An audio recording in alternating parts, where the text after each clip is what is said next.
See, cost of capital, now we are going from the prospect of the company. Who is taking the fund? Who is taking the fund? So like company can take the fund from many sources, but now our focus is basically on debenture, and that what is also called the long term. The second is like preferentials, when the company is taking the fund from the preferentials and firm is taking from the fund from the equity. Okay. And sometime you must have seen the retained earning also the source of funding. Okay. So debentures, when the company is going for the debentures, they have to agree with a certain percentage that they have to give to the loan provider. Okay. So that because loan provider will charge the interest. The reason behind the loan provider is actually he is risking him money. There is an interest rate risk, there is a default risk, there are many things what we have discussed already with the risk and return portions, and there are many things that actually leads to the interest. So interest holder will expect something in return, but since their rates are fixed, when they enter into the agreement, when they buy the debenture, when they buy the bonds from the company, their interest rates are fixed. So in that case, your cost will be also fixed somehow. Okay. So now I am taking an examples. Okay. Now I am taking an example like you are a company, you issues a debenture. 10% debenture is issued at 10% discount at 12% discount. Can somebody tell me what is the cost for the company? Cost of debenture for the company. Cost of debenture for the company. So company is, and the face value is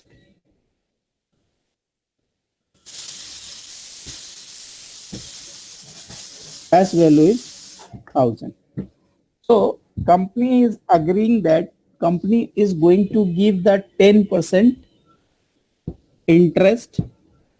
Okay, but when the company issued this debenture, the company was able to fetch less 12% because it was the part of discount.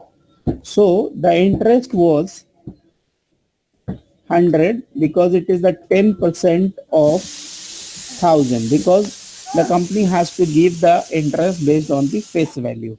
Then I say issue price. Issue price for the debenture. Issue price for the debenture. So the face value was 1000, and since there is a discount, and discount is of 12%, so the companies actually received the money is how much? 880. This is the issue price for debenture.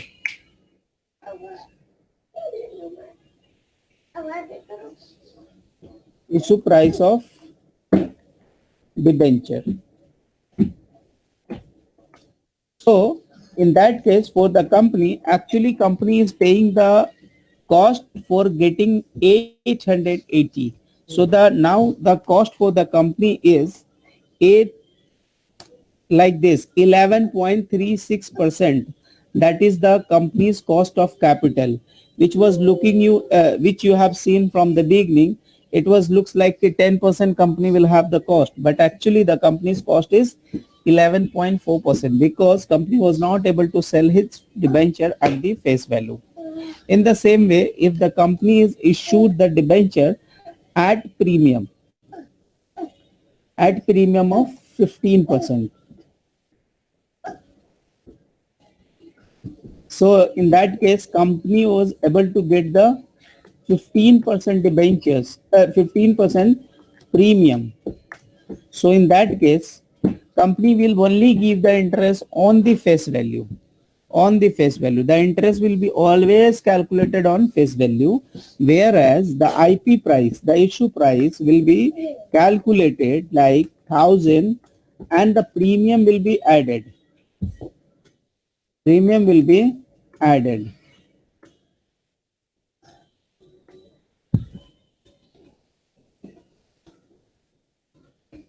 So it's 15% is the premium. So it means, so this is the IP issue price for debenture. So it means actually company is benefited here because company was able to sell his debenture at face at the premium. So for the company, what is the cost now? Now the cost will be reduced because he was able to sell his debenture at the premium. So now the cost will be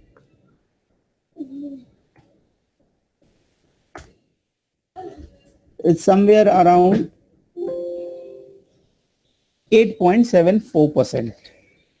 Okay, if it is issuing at the premium, if it is issued at the premium at the discount, the cost is getting increased. If it is issued at face value, sir I am confuse sir, ये percentage में जो cost आया है वो कैसे आया, मुझे निकल नहीं रहा। ये कॉस्ट फॉर द कंपनी है, यानी कंपनी के लिए रियल कॉस्ट कितना बन रहा है। Even though company is agreeing that I am giving you 10% debenture, but यहाँ पर क्या हो रहा है कि 10% वो फेस वैल्यू पे दे रहे हैं, ठीक है, लेकिन कंपनी के लिए रियल कॉस्ट क्या है, हम लोग यहाँ पे समझना चाहेंगे रियल कॉस्ट। रियल कॉस्ट, ठीक है। तो कंपनी का अगर फेस वैल्यू पे इशू होता शेयर डिबेंचर, फेस वैल्यू पे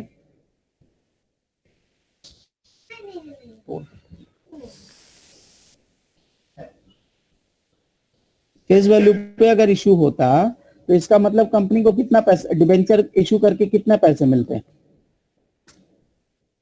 1000 मिलते हैं, और कंपनी डिबेंचर पे इंटरेस्ट कितना देती, अग्रीड है 100 रुपया देने के लिए, क्योंकि उसको फेस वैल्यू पे 10% देना है।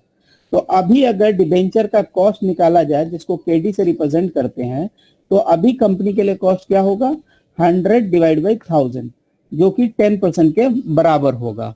बट कंपनी बेनिफिट्स हो जाएगा, कंपनी को लेवरेज मिल जाएगा अगर company is able to sell his debenture at premium, तो कंपनी को फायदा मिल जाएगा। कंपनी का एक्चुअल कॉस्ट हो जाएगा 8.7, बट कंपनी को नुकसान तब हो जाएगा कि कंपनी को अपना शेयर डिबेंचर डिस्काउंट पे अगर इशू करना पड़ गया, अपने डिबेंचर्स को अगर डिस्काउंट पे इशू करना पड़ गया, तो फिर कंपनी के लिए नुकसान हो जाएगा। Instead of 10%, company is actually bearing 11.4% cost. तो ये 3 सिचुएशंस आपके एग्जाम में आ सकते हैं। पहला कि आप इशूड एट फेस प्राइस, दूसरा इशूड एट प्रीमियम, तीसरा इशूड एट डिस्काउंट। तो डिबेंचर 3 लेवल पे इशू हो सकते हैं। पहला या तो फेस प्राइस पे इशू होंगे, दूसरा नहीं तो प्रीमियम पे इशू होंगे, नहीं तो डिस्काउंट पे इशू होंगे। 3 लेवल पे इशू होते हैं। दूसरा, आप जब डिबेंचर इशू करते हैं तो आपके कुछ फ्लोटेशन कॉस्ट होते हैं, तो फ्लोटेशन कॉस्ट का भी आपको पैसा आपको मिलता नहीं है, आपके लिए आउटफ्लो हो जाता है। मान लीजिए कि ये वाले केस में मेरे फ्लोटेशन कॉस्ट है 50, तो मेरे लिए जो कैश हाथ में रिसीव होगा वो क्या रिसीव होगा जी, 1100 रिसीव होगा। रीजन ये है कि 50 रुपये मेरा कहाँ चला गया जी, फ्लोटेशन के नाम पर मेरे को मेरा पैसा बाहर चला गया, that is not with me now. So 1000 का फेस वैल्यू था, प्रीमियम मैंने 15% कलेक्ट करा, यानी 150 हो गया, बट द सेम टाइम मैंने फ्लोटेशन के नाम पे आई हैव पेड 50, तो मेरे हाथ में जो कैश आया है, इश्यू प्राइस फॉर डिबेंचर्स आए हैं, वो आए 1100। अब मेरा जो कॉस्ट आ गया वो जी 9.09% हो गया, ठीक है। अभी मैं फेस वैल्यू पे एक डाउट जी है। जी बोलिए ना। फ्लोटेशन मतलब कंपनी जब अपने शेयर्स को बेचती है, फ्लोट करना का मतलब होता है अपने शेयर्स को मार्केट में बेचना, दैट इज मतलब वो इशू करते हैं ना, तो उसके लिए टर्म यूज करते हैं जी फ्लोटिंग, ठीक है। तो जो इशू से रिलेटेड आई गेस इशू जो इशू करने के जो चार्जेस लगते हैं। हाँ, इशू करने के जो कॉस्ट होते हैं that is called the flotation cost. Okay. ठीक है, तो यहाँ पर तीन सिचुएशंस आपके पास है। एक, कंपनी ने फेस वैल्यू पे इशू किया, दूसरा कंपनी ने डिस्काउंट पे इशू किया, तीसरा कंपनी ने प्रीमियम पे इशू किया। तो तीन लेवल पे मैंने सवाल को देखा है। पहला मैंने बताया कि जो 10% का डिबेंचर है जो 12% डिस्काउंट पे इशू हो रहा है, दूसरा 10% का डिबेंचर जो 15% प्रीमियम पे इशू हो रहा है, और तीसरा 10% का डिबेंचर जो कि फेस वैल्यू पे इशू हो रहा है। ठीक है, हो गया। अब मैंने यहाँ पे एक एक्स्ट्रा मार्क्स दे के दिया कि जी फ्लोटेशन कॉस्ट भी है यहाँ पे। तो इसका मतलब आप जब पैसे आपके रिसीव होंगे, by the same time flotation cost का पैसा आपके रिसीविंग मनी से माइनस होके आपको मिलेंगे। तो जितना पैसा आपके हाथ में मिला है उसके ऊपर आप जो परसेंटेज, इफेक्टिव परसेंटेज निकालते हैं ना, that is called the cost of financing या कॉस्ट ऑफ डिबेंचर यहाँ पे आता है। बट एक छोटा सा बात है, आपको शायद पता होगा कि डिबेंचर जो होता है वो एक्चुअल में टैक्स बचाता है आपके लिए। It is a tax saving instrument for you. तो एग्जाम में जब भी आपसे कॉस्ट ऑफ डिबेंचर बोलेगा, you always have to think after tax, क्योंकि ये आपको एक टैक्स का बेनिफिट्स दिला देता है। क्योंकि आपने जब इनकम स्टेटमेंट कभी भी बनाया होगा तो आप कैसे बनाते हैं, यहाँ पे इनकम स्टेटमेंट जब आप बनाते हो तो क्या आप लिखते हो, मान लो सेल्स लिख लिया आपने, वेरिएबल कॉस्ट लिख लिया, फिक्स कॉस्ट लिख लिया, जो भी आया EBIT लिख लिया, बीच में कंट्रीब्यूशन भी आता है, फिक्स कॉस्ट भी EBIT आ गया। अब यहाँ पे जो हम इंटरेस्ट देते हैं ये वो इंटरेस्ट होते हैं जो कि डिबेंचर से रिलेटेड है, बैंक के लोन से रिलेटेड है। तो इससे आपको क्या हो जाता है, इंटरेस्ट आपने पेमेंट किया, फिर उसके बाद जो आता है उसको EBT बोलते हैं। EBT के ऊपर आपको टैक्स देना पड़ता है। इसका मतलब ये आपके लिए क्या है जी, टैक्स सेविंग टूल्स है। तो यह जब भी आपको एग्जाम में बोलता है KD, तो आपके मतलब उसका ये समझेंगे कि cost of debenture after tax, question ये बोल रहा है। तो इसका मतलब अगर मेरा यहाँ पे 45% का कॉर्पोरेट टैक्स है, 45% का कॉर्पोरेट टैक्स है अगर, तो इसका मतलब ये है कि मेरे लिए जो एक्चुअल कॉस्ट ऑफ कैपिटल हुआ, क्योंकि हम मान के चलें गवर्नमेंट भी हम मेरे साथ बेयर कर रहा है, तो मेरे लिए जो एक्चुअल अमाउंट होगा वो क्या होगा, दिस इनटू 1 माइनस दिस।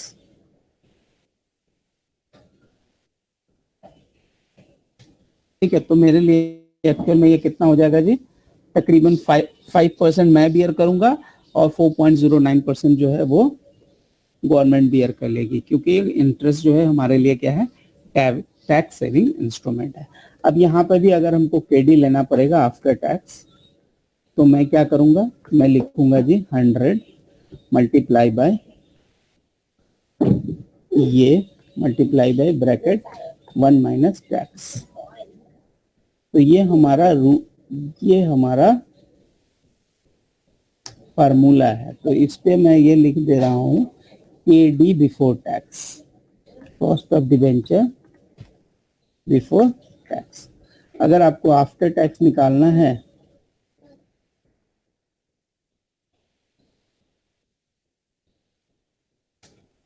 अगर ये आपको आफ्टर टैक्स निकालना है तो ये वाला हमने यहाँ पे क्या करना है जी, हमने इसको लेना है मल्टीप्लाई ब्रैकेट 1 माइनस टैक्स कर देना है। तो जो रिजल्ट आएगा वो मेरे लिए क्या हो जाएगा जी, KD after tax, KD after tax. तो इस तरह से हमारा जो निकलता है ये कॉस्ट ऑफ डिबेंचर था। यहाँ पे अभी तक हमने सिर्फ कॉस्ट ऑफ डिबेंचर के बारे में पढ़ा। तो डिबेंचर आपको मैं बता दूं, डिबेंचर पे आपके इंटरेस्ट अग्रीड होते हैं, पहला चीज। दूसरी चीज, या तो ये इशू हो सकता है प्रीमियम पे, पार पे, या फेस वैल्यू पे, तीनों ऑप्शन है। अगर प्रीमियम पे हुआ तो फेस वैल्यू प्लस प्रीमियम, अगर डिस्काउंट पे हुआ तो face value minus discount, par पे हुआ तो face value as it is रख देंगे। पहले जो वैल्यू निकलेगा उसको बोलेंगे जी cost of debenture before tax, उसमें से टैक्स माइनस कर देंगे तो उसको बोलेंगे जी cost of debenture after tax. आपके एग्जाम पे या जहां भी आपको कॉस्ट ऑफ डिबेंचर बोलेगा तो आपको निकालना है जी cost of debenture after tax, because जो होता है डिबेंचर जो होता है वो आपके लिए टैक्स सेविंग टूल्स होता है। अभी किसी की कोई सवाल है तो बताएं। Sir every debenture is tax exempted और ओनली गवर्नमेंट जो नो इशू नो नो करती है नो वो डिबेंचर। डिबेंचर हर केस में आपके लिए टैक्स सेविंग टूल्स है, गवर्नमेंट से मतलब ही नहीं है ना, कंपनी को इंटरेस्ट माइनस करने मिल जाता है ना। आई थिंक उस पे भी कुछ एक सर्टेन अमाउंट तक टैक्स फ्री होता है। ऐसा कुछ नहीं, इंटरेस्ट लेने में कोई लिमिट्स नहीं है, ठीक है। इंटरेस्ट का पेमेंट आपको करना है, जितना का आप पेमेंट करेंगे उसका आपको डिडक्शन मिल जाएगा, ठीक है। उस पे भी आपको कोई ये नहीं होगा, बट एक छोटा सा ट्रिक्स है। आ जाए, डिबेंचर और प्रेफरेंस का नेचर सेम होता है, बट दोनों में एक डिफरेंस है। जो प्रेफरेंस शेयर्स होते हैं उसके जो डिविडेंड दिए जाते हैं वो कहाँ दिए जाते हैं वो देखें, प्रॉफिट आफ्टर टैक्स के बाद हम प्रेफरेंस डिविडेंड देते हैं, PD stand for preference dividend. इसका मतलब जो भी कॉस्ट ऑफ प्रेफरेंस डिविडेंड निकलेगा उस पे हम टैक्स का बेनिफिट नहीं ले पाएंगे। तो आइए हम प्रेफरेंस शेयर्स का कॉस्ट ऑफ प्रेफरेंस शेयर्स के बारे में देखते हैं। कॉस्ट ऑफ प्रेफरेंस शेयर, देखिए यहाँ भी बहुत आसान है क्योंकि आपको क्वेश्चन पे ऐसा लिखा रहेगा 14% preference shares issues, preference share issued at premium of 5%, face value is 2000। ये क्वेश्चन में इस तरह से दिया रहेगा। और यहाँ पे मान लो कि फ्लोटेशन कॉस्ट है आपके 20 रुपए के, 20 रुपीज के फ्लोटेशन कॉस्ट है, 20 rupees, 20 dirham, whatever you want you can say. तो आइए यहाँ पे इसका मतलब ये है कि प्रेफरेंस डिविडेंड जो देना पड़ेगा वो किस पे देना पड़ेगा, 14% of face value, 14% of face value. आ जाइए, हमारा पास जो है यहाँ पे ऑप्शन है 2000 का डिबेंचर है, तो 2000 का 14%, इसका मतलब मेरे लिए जो इंटरेस्ट का होगा वो कितना होगा, 280 होगा। अब हमको निकालना पड़ेगा issue price for preference share. तो आइए, हमारा फेस वैल्यू क्या था जी, फेस वैल्यू था हमारा 2000, इसके ऊपर हमने प्रीमियम ऐड कर दिया, तो प्रीमियम हमारा कितना है जी, 5%, 5% ऑफ फेस वैल्यू।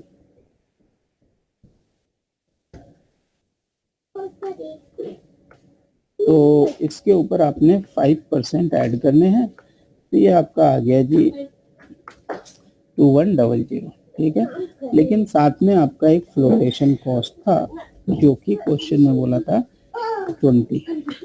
इसका मतलब आपके लिए जो इशू प्राइस है वो कितना है, 2080 है, ये आपके लिए 2080।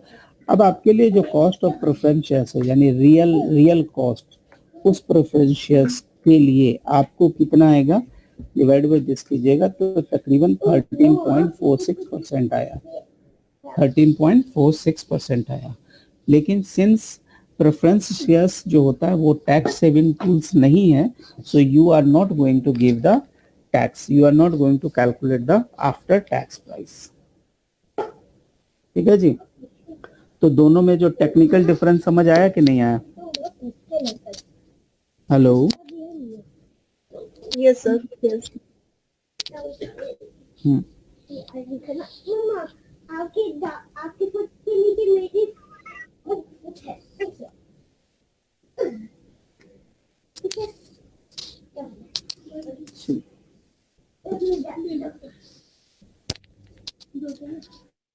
आइए अब आते हैं कि हमारा जो है कॉस्ट ऑफ कैपिटल निकालना है, कॉस्ट ऑफ इक्विटी निकालना है। तो इक्विटी के बारे में शायद आप लोग को थोड़ा थोड़ा पता होगा कि इक्विटी जो होता है वो कौन होता है जी, ओनर्स होता है, ठीक है। जिनके पास क्या होते हैं जी, वोटिंग राइट होते हैं, जिनके पास क्या होते हैं, वोटिंग राइट होते हैं, जो कंपनी के डिसीजन में क्या करता है, पार्ट प्ले करता है, जो कंपनी के डिसीजन मेकिंग में क्या करता है, वोटिंग करता है, पार्ट प्ले करता है। और सबसे इंपॉर्टेंट बात क्या होता है, actually they are the residual owner of the business, यानी कंपनी जब लिक्विडेट होगा तो उनको सबसे आखिरी में उनका हिस्सा मिलेगा। और कंपनी जब अपने प्रॉफिट का डिस्ट्रीब्यूशंस करेगी तो पहले वो इंटरेस्ट देगी, फिर प्रेफरेंस डिविडेंड देगी, उसके बाद इक्विटी वाले को डिविडेंड देगी। ठीक है जी। हेलो।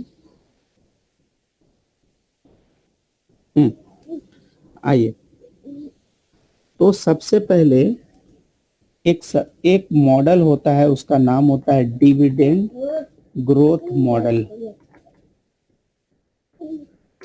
क्या होता है जी? Dividend growth model. इक्विटी निकालने का ये सबसे पहला फार्मूला है जिसका कहा जाता है जी डिविडेंड ग्रोथ मॉडल। इसको रिप्रेजेंट करते हैं केई। केई stand for cost of equity. आइए, इसका फार्मूला जो होता है वो होता है D1 divide by P0 plus G। D1 divide by P0 plus G। इसका मतलब करंटली, अब मैं इसके वो ले रहा हूँ, एक एग्जांपल ले रहा हूँ। Currently company gives 10 rupees INR 10 as dividend and expected to grow at 15%. Okay. And MPS यानी मार्केट प्राइस पर शेयर, जिसको हम P0 बोलते हैं, यानी इसको ये भी कहा जाता है currently traded at in the market, यानी price at the 0 point of time में। तो P0 है जी 210 रुपीज। ठीक है। तो बेस्ड ऑन दिस इंफॉर्मेशन अब हमको बताना है कि कंपनी के लिए वो इक्विटी का कॉस्ट क्या बनेगा। तो देखिए, सॉरी, कंपनी अभी जो डिविडेंड दे रहा है वो कितना दे रहा है जी? 10 रुपए का। तो उसको हम बोलेंगे D0। D0 का मतलब डिविडेंड ऑफ 0 ईयर्स, यानी अभी की बात है। D1 का मतलब होता है एक्सपेक्टेड डिविडेंड, यानी कि डिविडेंड आफ्टर 1 ईयर। तो डिविडेंड आफ्टर 1 ईयर का मतलब ये होगा D0 जो है उसको आप क्या करेंगे? 1 प्लस T कर देंगे, 1 plus R to the power T। अब मेरे लिए चूंकि टाइम 1 साल है, क्योंकि हम D1 बोलते हैं, D1 का मतलब आफ्टर 1 ईयर। तो अब हम कैसे लिखेंगे वो देखिए। ये R का मतलब यहाँ पे G लगाइए, क्योंकि आप आसानी से इसको याद रखिएगा। तो D0 हमारे लिए कितना है जी? हमारे लिए है D0 10 रुपया। अब मैं बोल रहा हूँ 1 प्लस, मेरा ग्रोथ रेट कितना है? 15%। तो मैंने कर लिया जी। अब इसको मैं सिंप्लीफाई करूंगा तो I will get some answer. तो मेरा आंसर आ जाएगा जी 11 रुपया 50 पैसा। तो इसको हम बोलेंगे D1 dividend after 1 year. Now we will put into the formula. तो मैं लिखूंगा जी D1 का मतलब 11.5 डिवाइड बाई 210 प्लस 0.15। ठीक है। D1 divide by P0 plus G।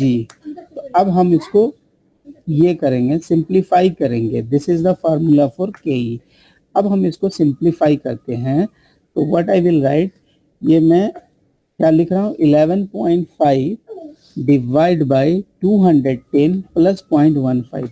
देखिए हमारा आ गया जी 20.48। कितना आ गया जी हमारे लिए कॉस्ट? 20.48। ठीक है। तो ये सर ये हमारा, कैसे आया? कैलकुलेटर से तो नहीं आ रहा है।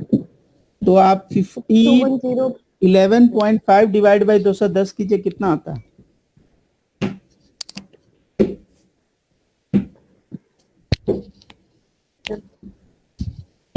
ये तो 0.0547। देखिए ऐसे कीजिएगा, 11.5 डिवाइड बाई 210, तो कितना है? 0.05 हाँ सर, हाँ सर, हाँ सर। प्लस 0.15, तो ये आ गया। अब इसको हमने मल्टी परसेंटेज में एक्सप्रेस कर दिया, बस उतना ही काम है। ठीक है जी, तो ये आ गया हमारा, तो ये 20.47% हमारा आ गया। अभी मैं एक छोटा सा सवाल आपको लिख रहा हूं कि स्टॉक ट्रेड कर रहा है 50 पे, स्टॉक का करंट प्राइस है 50, ठीक है, और एक्सपेक्टेड डिविडेंड दिया हुआ है 3 रुपया। कितना? 3 रुपया, ठीक है, और क्वेश्चन में ग्रोथ दिया हुआ है। क्वेश्चन में क्या दिया हुआ है जी? ग्रोथ दिया हुआ है। तो आइए, क्वेश्चन का जो ग्रोथ है वो है 8% का। अभी मेरे को केई निकाल के बताना है। अनस भाई ट्राई करें।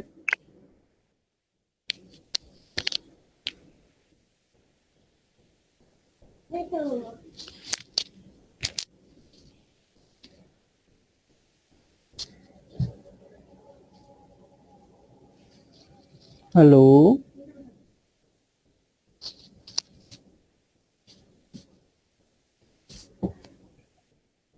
तो ट्राई करें।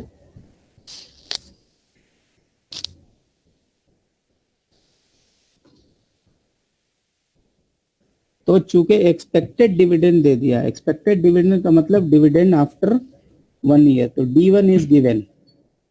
ठीक है, तो आप जब केई निकालेंगे तो क्या लिख रहे थे? D1 divide by D0 plus G। तो यहाँ पे मेरे लिए D1 का मतलब 3 रुपया है, तो 3 डिवाइड बाई 50 प्लस 0.08। ठीक है, अब हम इसको सिंप्लीफाई करेंगे तो कितना आ गया जी? 14%। कितना आ गया? 14%। तो ये एग्जाम पे आपको ये निकालने दिएगा, दे विल आस्क यू, या फिर एग्जाम पे इस तरह से भी आपसे सवाल पूछ देगा कि currently they are giving this and this is the growth rate, so what would be the cost of equity. अब देखें, ये तो अभी जो भी हमने आपको बताया, ये हमने बताया आपको एग्जिस्टिंग शेयर्स के बारे में। इसके बारे में एग्जिस्टिंग शेयर्स। लेकिन अगर ये न्यू शेयर होता तो न्यू शेयर्स में क्या होता है, जो प्राइस में आप बेचते हैं उसमें से आपको क्या माइनस करना पड़ेगा? फ्लोटेशन कॉस्ट, या कोई अंडरटेकिंग का कॉस्ट, अंडर प्राइस, यानी ये कोई अगर कुछ भी प्राइस के कुछ लॉस हो गए, डिस्काउंट हो गए या अंडर प्राइसिंग हो गई, उसके भी जो भी लॉस होते हैं वो आपको माइनस करने पड़ेंगे। इसका मतलब आपने क्या लिखना है? आपके लिए केई जो होगा वो क्या होगा? D1 डिवाइड बाई E0, तो जो अभी हमने इशू किया, लेस फ्लोटेशन कॉस्ट, क्योंकि आपको ये पैसे नहीं मिलेंगे, प्लस G। ये फ्लोटेशन कॉस्ट आपको माइनस करना है जी P0 से, क्योंकि नए शेयर्स को आपको बेचने का खर्च है, एंड प्लस G। तो इस तरह से आप एक सवाल कर सकते हैं। तो मान लीजिए कि हमारे पास एक सवाल है, बोला कंपनी इशू किया, इशू शेयर्स, कंपनी ने इशू किया शेयर्स कितने में? 50 पे। उसके बाद कंपनी का फ्लोटेशन कॉस्ट है 2 रुपीज का, ठीक है, यानी उसके बाद कंपनी में डिविडेंड जो है, एक्सपेक्टेड डिविडेंड जो है, सेम सवाल पे जा रहे हैं हम, एक्सपेक्टेड डिविडेंड है कंपनी पे कितना का? 3 का, और ग्रोथ रेट भी दिया हुआ है क्वेश्चन पे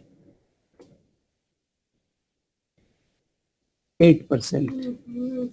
अब आपने जब सवाल करना तो कैसे करना है? K इज इक्वल टू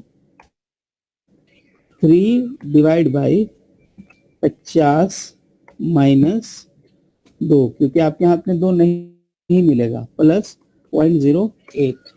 अब इसको आप सिंप्लीफाई करेंगे, तो आप कैसे सिंप्लीफाई करेंगे? इक्वल टू कर देंगे, तो आपके लिए जो कॉस्ट ऑफ इक्विटी आएगी इस बार वो क्या आएगी जी?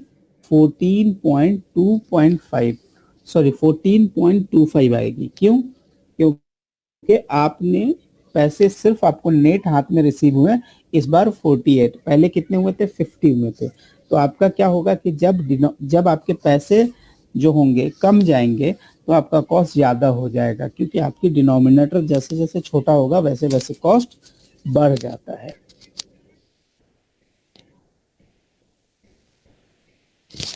ठीक है जी।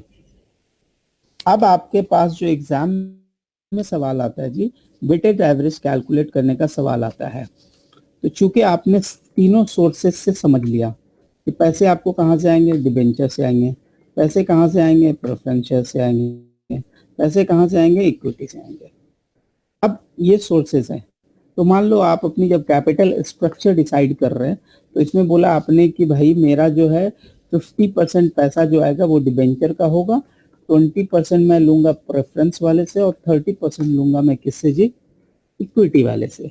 अब चूंकि आपने इंडिविजुअली सबके कॉस्ट कैलकुलेट कर लिए, तो आपने कॉस्ट जो सबके कैलकुलेट किए हैं, तो डिबेंचर का हमेशा आफ्टर टैक्स लीजिएगा।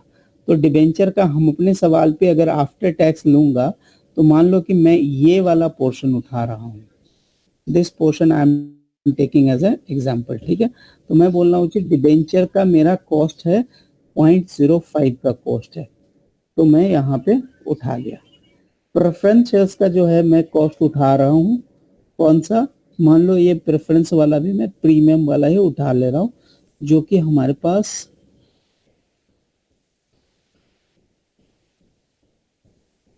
13.46 का प्रेफरेंस का कॉस्ट है, और इक्विटी का मैं ले रहा हूँ जी 14% का यहाँ से कॉस्ट। अब मेरे पास कॉस्ट आ गए, अब मैं लिखूंगा वेट इनटू कॉस्ट, यानी एक्सपेक्टेड का जो आपने कहीं फार्मूला एक्सपेक्टेड रिटर्न का जो लगाया था लॉजिक, सेम लॉजिक है, यहाँ सबको ऐड कर दीजिएगा। उसके बाद इसको ऐड कीजिएगा, तो इसका सम टोटल कितना है 100, यानी आपके लिए जो वेटेड कॉस्ट ऑफ कैपिटल होगा वो क्या होगा, वो हो जाएगा जी 9.3 डिवाइड बाई 100। यानी कि अगर परसेंटेज के फॉर्म में अगर आप इसको रिप्रेजेंट करना चाहें तो आप बोल सकते हैं जी 9.39 is my weighted average cost of capital. तो आप कह सकते हैं इस तरह से कि आपका वेटेज कॉस्ट ऑफ कैपिटल है 9.39। तो ये हमारा weighted average cost of capital, यानी इसको हम बोलते हैं जी weighted average cost of capital, weighted average cost of capital. यानी आपने तीनों सोर्सेज को इक्वेट दिया, दोनों के कॉस्ट लिए, मल्टीप्लाई किया और इसको आपने टोटल करके टोटल वेट से आपने डिवाइड कर दिया। इसका दूसरा नाम वेट होता है। ठीक है, तो total cost weight into cost करके उसका सबमिशन लीजिएगा, उसको डिवाइड बाय टोटल वेट से कर दीजिएगा, तो इससे आपका cost of weighted average cost of capital आ जाएगा। अब एग्जाम में एक छोटा सा आपसे सवाल पूछता है जी, ये बता दो कि कॉस्ट ऑफ रिटेन्ड अर्निंग क्या होगा। तो आपकी जानकारी के लिए बता दूं कि रिटेन्ड अर्निंग, अगर कोई कंपनी कैश रिच कंपनी होती है तो वो डिविडेंड डिक्लेयर नहीं कर, बल्कि अपने शेयर होल्डर्स को बोलती है कि sir we have a good opportunity to invest, so we will not going to give you the cash and we will use this cash for our new project। तो वहां पे इसका मतलब क्या हो रहा है, आप कौन सा पैसा यूज कर रहे हो, आप यूज कर रहे हो रिटेन्ड अर्निंग। और जनरली रिटेन्ड अर्निंग किसका पैसा होता है, इक्विटी शेयर वाले का। तो रिटेन्ड अर्निंग का जो कॉस्ट होगा, वो रिटेन्ड अर्निंग का जो कॉस्ट होगा equivalent to the equity share capital का कॉस्ट होगा। ठीक है जी, तो ये एक रहा। एक सवाल रह जाएगा हमारा जी मार्जिनल कॉस्ट ऑफ कैपिटल का। ठीक है, तो मार्जिनल कॉस्ट ऑफ कैपिटल में जाने से पहले, मार्जिनल कॉस्ट ऑफ कैपिटल में जाने से पहले हम लोग एक दो छोटे छोटे सवाल कर लेते हैं सपोर्ट पेपर से। अभी बताएं, किसी को कोई डाउट है तो बताएं। अनस भाई समझे, लेकिन थोड़ा फॉर्मूला बहुत इजी है, कुछ नहीं है, फॉर्मूला तो है ही नहीं इसमें ज्यादा। अभी तो याद है, लेकिन बाद में एग्जाम में भी याद रहेगा भाई, ऐसा कोई मुश्किल कुछ तो है। सर ये वेटेड एवरेज का एक फॉर्मूला से भी तो होता है, उसमें थोड़ा कंफ्यूजन रहता है फॉर्मूला याद कर। नहीं रखना ना, फॉर्मूला नहीं याद रखना, क्यों रखना, आपके लिए तो आसान सर है। पर सर किसी किसी क्वेश्चन में ऐसे दे देते हैं ना कि इक्विटी इतना परसेंट है और वो भी कैश अब कितना है, मतलब अभी बताते हैं ना। अब वैसा भी एक क्वेश्चन लेते हैं।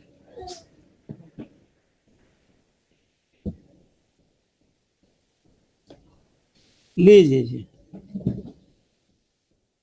ये एक सवाल बोल रहा है, an accountant of stably incorporation has must calculate the.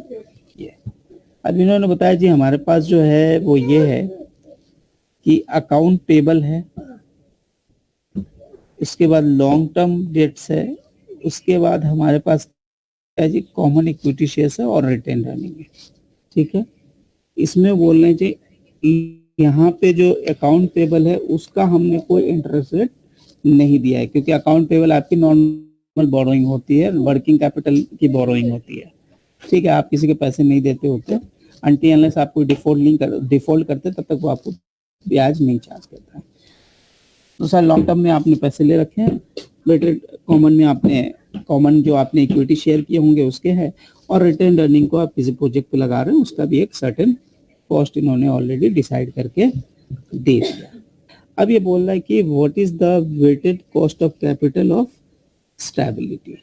तो मेरे को ये लगता है इस क्वेश्चन में कि उन्होंने कैलकुलेट मतलब अपने हम तो कैलकुलेट करेंगे सिर्फ इसी टीम पे, देखते हैं अगर क्वेश्चन में चौथे को लिया है तो हो सकता है कि ले सकते हैं, but for the purpose of working capital और cost of capital we will only take this 3। तो आते हैं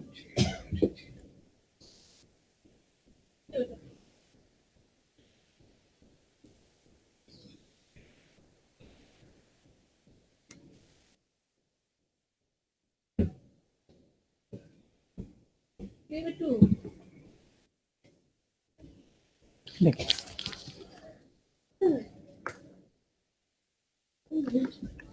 10 मिलियन कॉमन स्टॉक का हमारे पास कितना मिलियन है जी, 10 मिलियन, और रिटेन अर्निंग का कितना हमारे पास जी, 5 मिलियन। तो ये हो गया। इधर में जी 8%। अच्छा, चूंकि टैक्स यहाँ पे कहीं पे नहीं दिया हुआ है, इस सवाल पे देखिएगा कहीं पे कोई टैक्स का जिक्र नहीं है, इसका मतलब ये है कि ऑलरेडी ये आफ्टर टैक्स। ठीक है, 8% है, 15% है और ये 18%। तो आपने क्या करना है, इसको इससे मल्टीप्लाई करना है, ये तीनों मल्टीप्लाई कर लिया आपने, ये निकाल लिया, उसके बाद आपने 320 डिवाइड बाई 25 कर लिया, तो 12.8% जो है आपका कॉस्ट ऑफ कैपिटल आ गया। इधर आपने क्या लिया जी, इसको बोलते हैं वेट, इसको बोलते हैं कॉस्ट, इसको बोलते हैं वेट इनटू कॉस्ट। ठीक है, तो 12.8 आ गया इसका। मतलब जो फार्मूला अभी आपने सीखा था ये उसका एक्चुअल में एप्लीकेशन है। अब हम देखते हैं कि इसने 23 का आंसर कितना दिया है।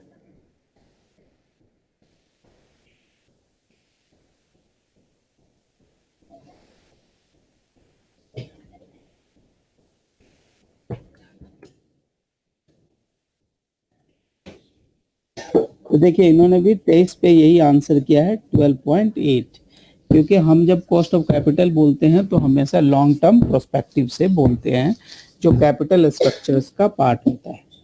ठीक है जी, तो ये हमारा हो गया कॉस्ट ऑफ कैपिटल का जो सबसे बेसिक सा सवाल था वो हो गया। Simply weighted average, right, sir? जी सिंपल, एकदम सिंपल वेटेड एवरेज। बट आपको एग्जाम पे अगर इससे में पूछा तो आपको कैलकुलेशन भी खुद ही से मतलब they will ask you to do the calculation. अच्छा, मतलब यहाँ पे तो they have given the what is called interest rate ना, the cost they have already given. ठीक है, बट आपको अगर देगा तो वो फुल साइज सवाल भी दे सकता है। ठीक है, अब यहाँ पे एक छोटा सा सवाल मेरे को दिख रहा है विच आई शुड डिस्कस। बोल रहा है Angela company capital structure consist of entirely of the long term and common capital. ठीक है, यानी उसके पास क्या है, सिर्फ लॉन्ग टर्म डेट्स है और इक्विटीज है। And the cost of capital दिया हुआ जी, लॉन्ग टर्म डेट का है क्या 8% का, उसके बाद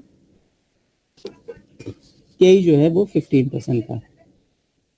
बोल रहा है कि Angela pays the tax at the rate of 40%। Angela weighted average capital दिया हुआ है 10.41।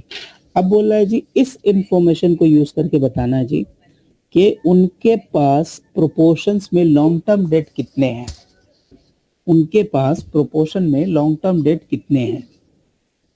ठीक है, इसको मैं आपके लिए आसान कर दूं तो देखिए आप इसको लिखिएगा कि ये x है और दूसरे को क्या लिखिएगा 100 माइनस x है। लिख सकते हैं क्योंकि उसके पास सिर्फ दो ही टाइप का आइटम है, उसके पास सिर्फ दो ही टाइप के आइटम है। तो आप क्या लिख सकते हैं इस सवाल के लिए,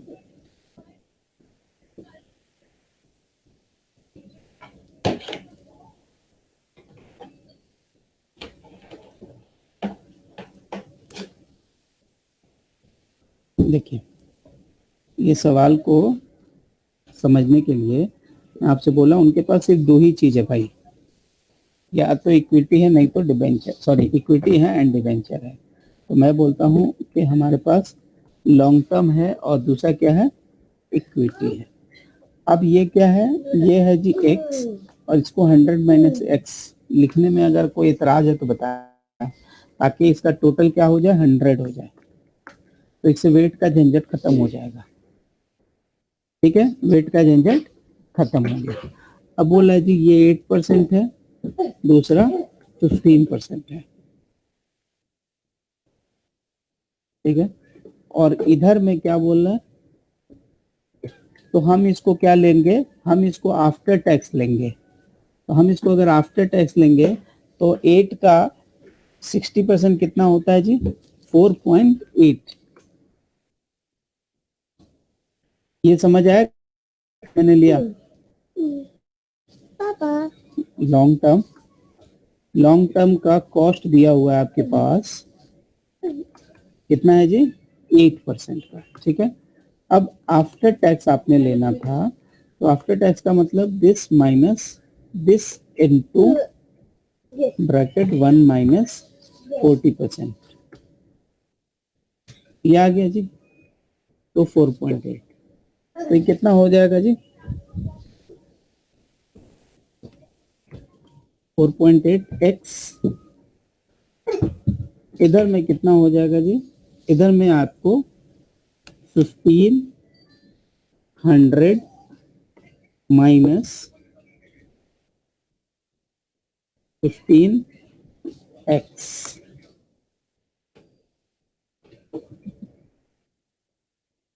अब इसको टोटल को आप ऐड करेंगे,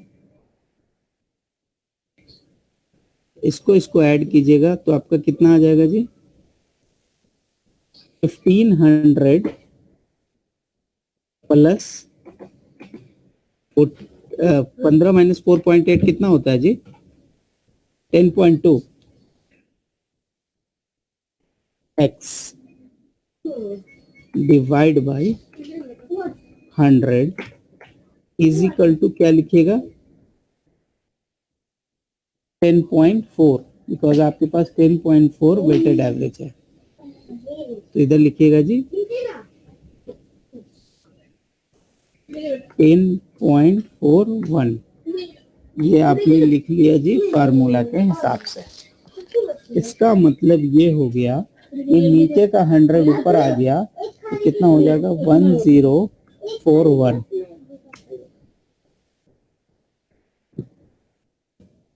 कल सुबह स्कूल है, अगर आप कितने स्टॉक हो गया। ठीक है, हाँ 1041 इज इक्वल टू 1500 माइनस खरीदी 10.2x।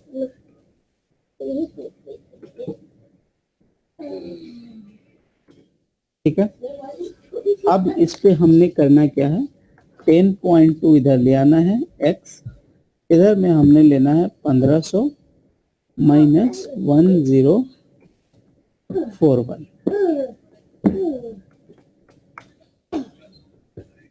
x के लिए क्या करना है, 1500 माइनस 10041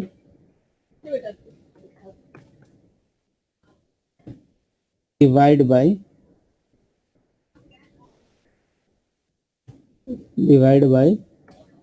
10.2, ये कोई 45% x आया। और हमने x किसके लिए लिया था जी, x हमने लिया था डिबेंचर के लिए लिया था, तो हम आसानी से निकाल के बता सकते हैं कि x 45% हुआ। काजल, x के जगह 45% लिखिए और y के जगह यानी कॉमन के जगह 55 पर लिखिए, और आप हमको वेटेड एवरेज कैपिटल कॉस्ट निकाल के बताइए कि 10.41 आता है कि नहीं आता आपका। यानी 45 मिलियन लॉन्ग टर्म है, 55 मिलियन इक्विटी है। लॉन्ग टर्म का जो कॉस्ट है 8% है, बट वो बिफोर टैक्स है, आपको आफ्टर टैक्स लेना है, तो उसमें से आपको 40% टैक्स माइनस करना पड़ेगा, ठीक है।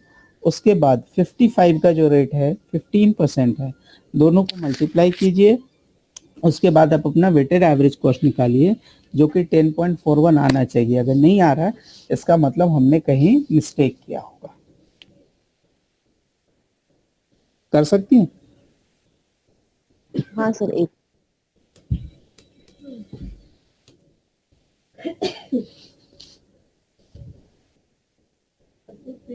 क्या? नहीं नहीं नहीं नहीं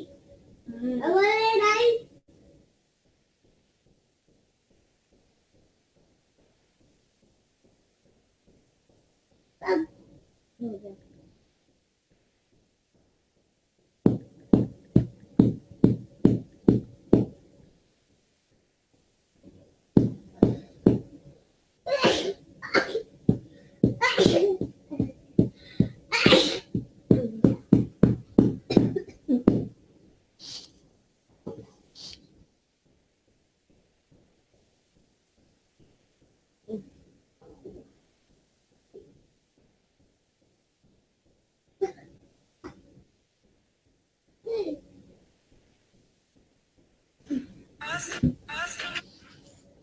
सर 10.41 ही आया।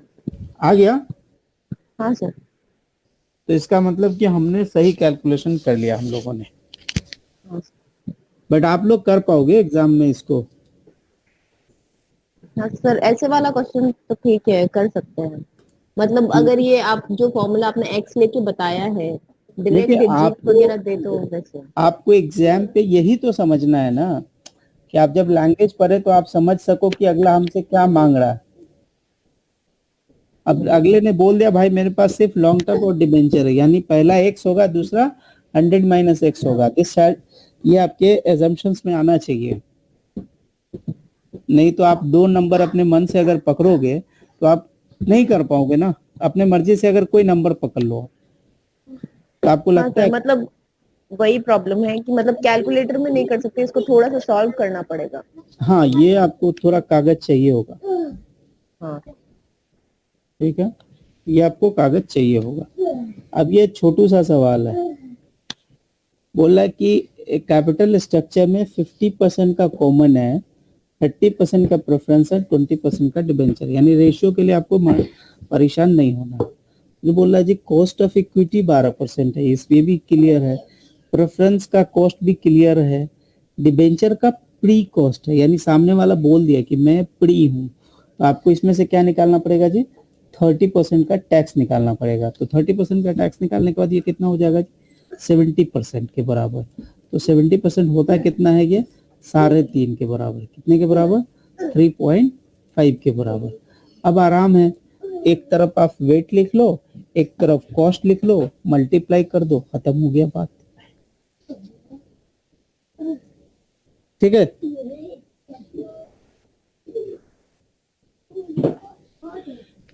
समझ आया? हाँ सर, हाँ सर, बी आंसर आ गया। चलो, तो मैंने किया नहीं था एनीहाउ। अब ये बोल रहा है 40 coupon bond each will pay 1000. The bond maturing is 10 years, 20 years, 10 years or 20 years, having the price either 300. yield to maturity निकालना है, ये सवाल देखना पड़ेगा। एक मिनट देखता हूँ।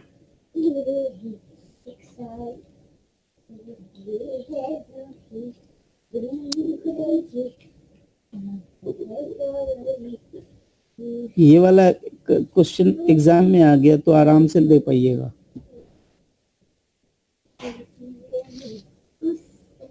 इसमें से कौन है जो इन्वेस्टर्स को बताता है डिफॉल्ट रिस्क के बारे में?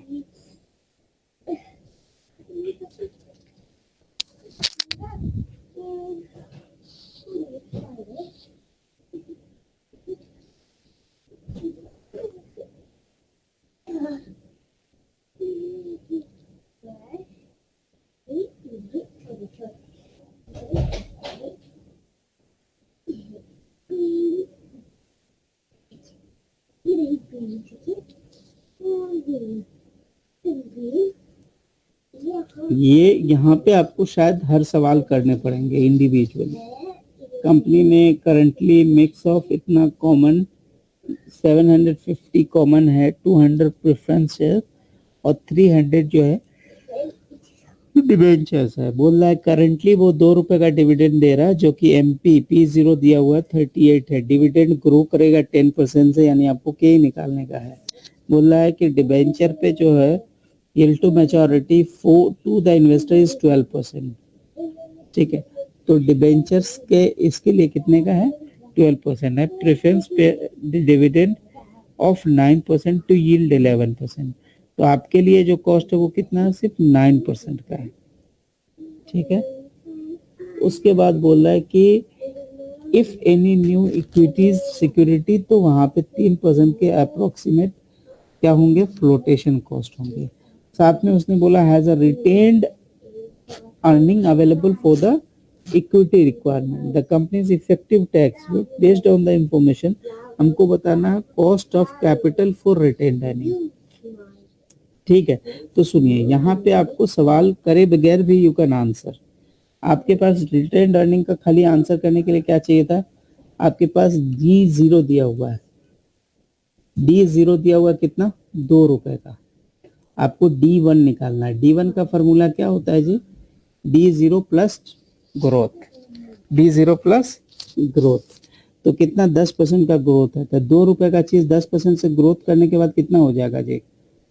सॉरी, 2 रुपए का चीज 10% से ग्रोथ करने के बाद कितना हो जाएगा? 2 रुपया 20 पैसा।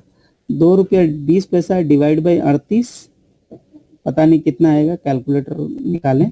और plus growth rate, plus growth rate कितना? 10% है, तो 0.01 कर लीजिएगा। तो आपके लिए आंसर क्या आ रहा है? 2.2 डिवाइड बाई 38 प्लस 30, कितना हो रहा है बताइए? 15.8। 15.8। तो आपने किया होगा 2.2 डिवाइड बाई 38, ठीक है, और प्लस 0.1 किया होगा आपने, मल्टीप्लाई बाय 100 करा होगा, तो आप बोल लो 15.8। This is the correct answer. तो कभी कभी आप इतना इंफॉर्मेशन भी देख के नहीं खोने का है, बस देखने का अगला कुछ चाहिए क्या। ठीक है, यहाँ पर भी कुछ आपको कॉस्ट ऑफ रिटेन्ड अर्निंग ही मांग रहा था। ठीक है, यहाँ पे कुछ आपसे कॉस्ट ऑफ प्रेफरेंस शेयर्स मांग रहा है। तो आपके जानकारी के लिए बता दूं कि कॉस्ट ऑफ प्रेफरेंस शेयर्स में आपको टैक्स का कोई काम नहीं है। क्या? देखिए वहाँ पर देखिए, मैं अपनी गार्डन बना रही हूँ।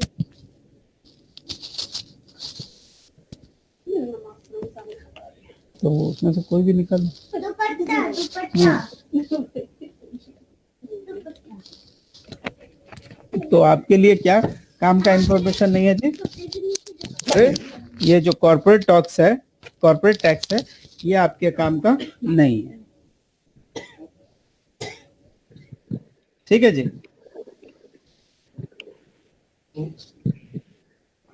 तो ये जब आप करते सर ये रहेंगे, कैसे निकलेगा? हाँ बोल देखिए, अब बोल रहा है the company has sold 1000 shares of 100, तो 100 फेस वैल्यू का था, इशू किया कितना में, 92 में, तो यानी कि 92 हो गया।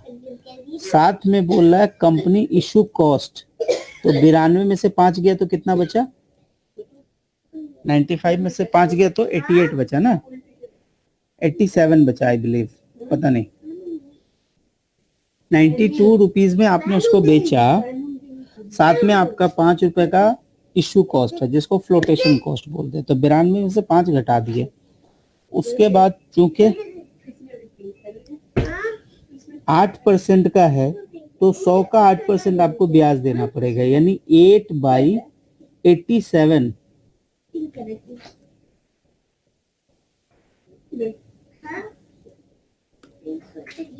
9.2।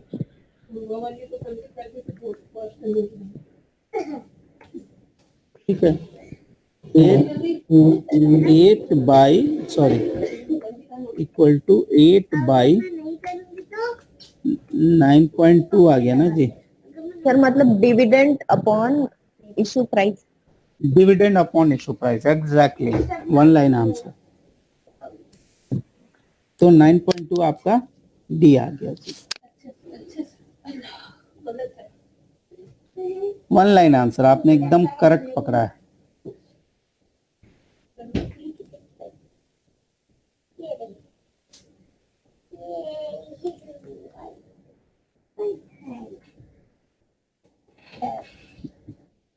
ठीक है, अब हम वहां से जब सवाल उठाएंगे ना, अब हम जो आपको बोला था रिस्क रिटर्न करने के लिए, ये वाला अगर याद होगा तो, पता नहीं हम लोग 3-4-5 दिन से पढ़ाई के टच में नहीं है तो कुछ भी नहीं किया होगा आपने, क्या बोलते हैं?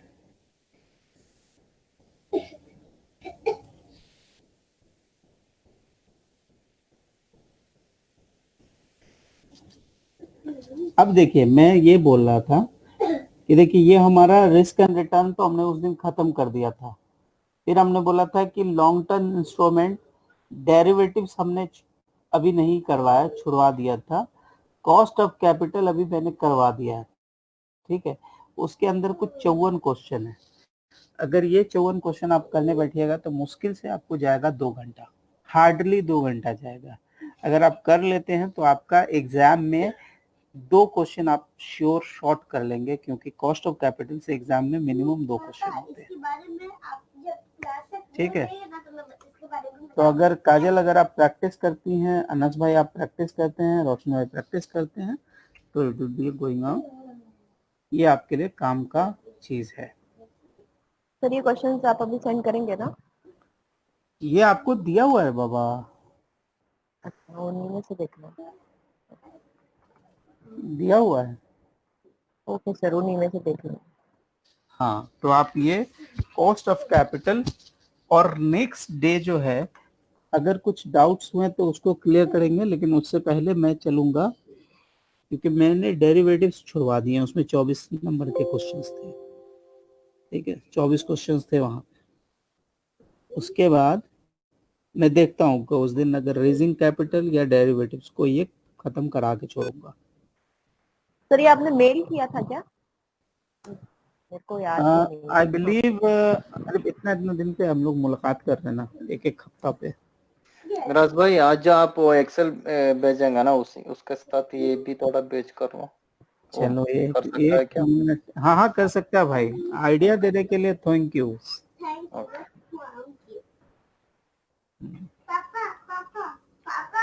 After you video class, I will tell about this.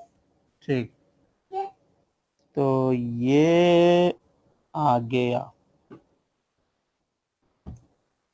तो पीछे आपने 4-5